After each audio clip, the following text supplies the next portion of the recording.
ഇവിടെ ഒരു പെൺകുട്ടി ഇരുമ്പ് കമ്പി നന്നായി ചൂടാക്കി അവളുടെ അമ്മയുടെ മുടി കേൾ ചെയ്യുന്നു. അടുത്തതായി തീപ്പെട്ടി നന്നായി കത്തിച്ച് അതിൻ്റെ കരി ഉപയോഗിച്ച് ഐബ്രോ ഫില്ല് ചെയ്യുന്നു. എന്നിട്ട് ഹോം മെയ്ഡായി ലിപ്സ്റ്റിക് ഒക്കെ ചെയ്തിരിക്കുന്നു. അതും ചുണ്ടിൽ തേച്ച് മനോഹരമായ ഡ്രസ്സൊക്കെ ഇട്ട് അവളുടെ അമ്മയെ സ്റ്റേജിൽ കൊണ്ട് നിർത്തിയപ്പോൾ അവിടെയുള്ളവരൊക്കെ അവരെ ആശ്ചര്യത്തോടെ നോക്കി. ഇത്രയ്ക്ക് ഭംഗിയുള്ള ഒരു പെൺകുട്ടിയോ എന്നവർ അത്ഭുതപ്പെട്ടു. ആ പെൺകുട്ടി ടൈം ട്രാവൽ ചെയ്ത് അവളുടെ അമ്മയുടെ കാലഘട്ടത്തിലേക്ക് വന്നതാണ്. അതായത് അവളുടെ അമ്മ ജീവിതത്തിൽ മുഴുവൻ കഷ്ടങ്ങളാണ് അനുഭവിച്ചത്. അവളുടെ അച്ഛൻ കുടിച്ചിട്ട് വന്ന് അമ്മയെ ഒരുപാട് ടോർച്ചർ ചെയ്തു. അങ്ങനെ ഒരു നാൾ അച്ഛൻ അടിച്ചു തന്നെ അമ്മയെ കൊലപ്പെടുത്തുന്നു. അത് കണ്ട് കരഞ്ഞ് അപ്പോഴേ അവൾ മയങ്ങി വീഴുന്നു. കണ്ണു തുറന്നു നോക്കുമ്പോൾ അവൾ ടൈം ട്രാവൽ ചെയ്ത് മുൻപുള്ള കാലത്തേക്ക് പോയി. ഏത് കാലമെന്നാൽ അവളുടെ അമ്മയുടെ യൗവന സമയത്ത്. അതായത് പെൺകുട്ടിക്കും അമ്മയ്ക്കും ഒരേ പ്രായം. പെൺകുട്ടിയെ കണ്ട ഉടൻ നിങ്ങൾ ആരാണെന്ന് ചോദിക്കുന്നു. അവൾ മകളാണെന്ന് അമ്മയ്ക്ക് അറിയില്ലല്ലോ. അമ്മയെ കണ്ട സന്തോഷത്തിൽ അവൾ കെട്ടിപ്പിടിക്കുന്നു. ചില തെറ്റായ തീരുമാനങ്ങൾ കൊണ്ടാണ് അമ്മ ഇത്രയും കഷ്ടപ്പാടുകൾ അനുഭവിച്ചത്. അവളുടെ അമ്മയ്ക്ക് ഒരു വലിയ സിംഗർ ആകണമെന്നായിരുന്നു ആഗ്രഹം.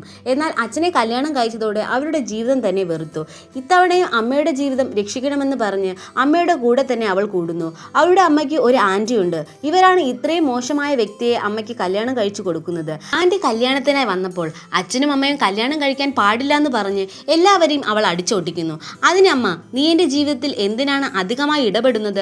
അദ്ദേഹത്തെ വിവാഹം കഴിച്ചാൽ എൻ്റെ ജീവിതം നന്നായിരിക്കുമെന്ന് അമ്മ പറയുന്നു. എന്നാൽ അതിനവൾ, ഇവനെ കല്യാണം കഴിച്ചാൽ നിന്റെ ജീവിതം നന്നായിരിക്കില്ല. ദൈവം എന്നിലൂടെ നിനക്ക് സെക്കൻഡ് ചാൻസ് തരുന്നു. അതുകൊണ്ട് നിനക്ക് എന്താണ് ആഗ്രഹമെന്ന് നോക്കി പോ എന്നവൾ പറയുന്നു. അവളുടെ അമ്മയും ഒരാളെ ലവ് ചെയ്യുന്നുണ്ട്. എന്നാൽ അയാൾ ആ നാട്ടിലെ ഏറ്റവും വലിയ പണക്കാരനായിരുന്നു. അയാളും അമ്മയെ ഇഷ്ടമായിരുന്നു. എങ്കിലും പരസ്പരം പറഞ്ഞിരുന്നില്ല. ആൻറ്റി പറഞ്ഞതുകൊണ്ടാണ് അയാളെ വിട്ടിട്ട് പെൺകുട്ടിയുടെ അച്ഛനെ വിവാഹം കഴിച്ചത്. അതിനാൽ തന്നെ ഇയാളെ അമ്മയ്ക്ക് കല്യാണം കഴിച്ചു കൊടുക്കണമെന്ന് പെൺകുട്ടി തീരുമാനിക്കുന്നു. അയാളുടെ സപ്പോർട്ട് കൊണ്ട് അമ്മ വലിയ സിംഗർ ആവുകയും ചെയ്യുന്നു.